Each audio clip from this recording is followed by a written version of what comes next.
ביום ראשון בערב ילד בן 8 בשם רון שיחק במחשב וראה שיצא משחק חדש בטיימגט.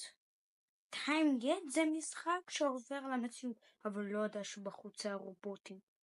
אז הוא נכנס למשחק והיה פורטל מפחיד.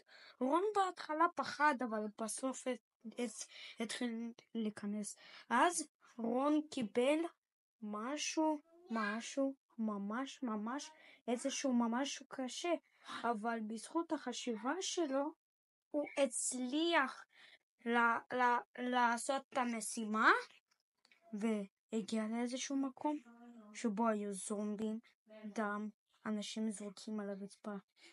אחרי זה רון נכנס למפעל המשחקים וראה שמה בקצה המסדרון משהו מפחיד.